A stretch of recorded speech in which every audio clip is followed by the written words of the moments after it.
ferrure se déroule en plusieurs étapes. Le déferrage. À l'aide d'un dérivoire et d'une maillotche, on lève les rivets. Avec une pince à déferrer, on décolle le fer délicatement du pied. Le parage. Avec un rône-pied ou une pince à parer, on enlève le surplus de corne pour remettre le pied d'aplomb. Avec la râpe, on met le pied le plus à plat possible. On choisit la taille du fer qui est la plus adaptée au pied. On les met ensuite dans la forge pour les chauffer pour qu'ils soient plus maniables et ainsi les ajuster à la forme du pied préalablement mémorisée.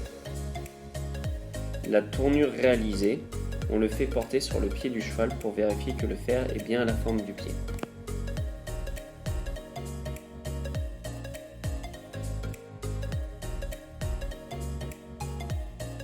On réalise un chanfrein sur les fers pour casser l'angle des branches pour limiter le déferrage.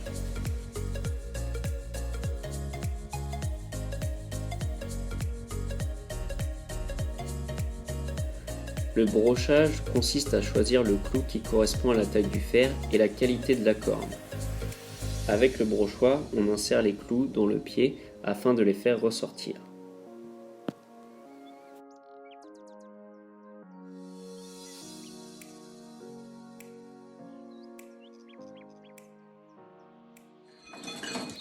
Là, Benjamin, t'as mis 6 clous, c'est standard. Des fois, t'en mets plus, moins.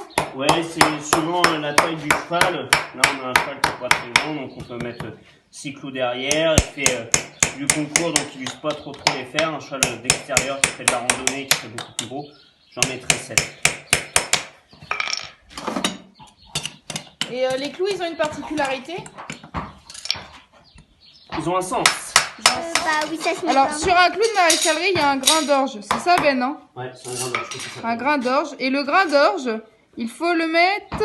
Alors, attends, parce que moi... je prends. Tu vois, le grain d'orge, c'est la petite arc qu'il y a là, d'accord? Il faut le mettre, quand tu ferres, vers l'intérieur du pied, parce que tu vois, la pointe du clou, là, elle est arrondie vers l'extérieur. Je sais pas si on voit bien. Elle est arrondie vers l'extérieur. Donc, le clou, il va forcément ressortir de la corne du pied. Il va pas rentrer à l'intérieur du pied, dans la chair veloutée. Le rivetage. Cette étape consiste à rabattre la lame du clou dans le pied pour y fabriquer un rivet propre et solide pour y faire tenir le fer.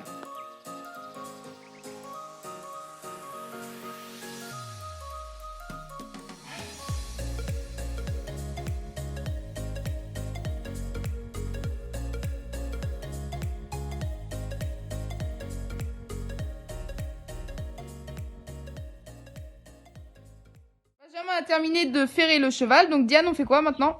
On graisse la corne avec la graisse Kevin Bacon blonde.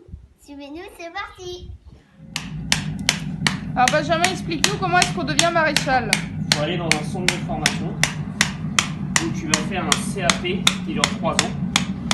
De là, tu peux, en obtenant ton CAP, t'installer. Mais si tu veux faire une formation complémentaire pour apprendre vraiment tout ce qui est plus biomécanique du cheval, les ferrures thérapeutiques, orthopédiques, des choses comme ça, tu fais 2 ans de BTS. Donc si tu veux vraiment une formation complète, il faut faire au moins 5 ans.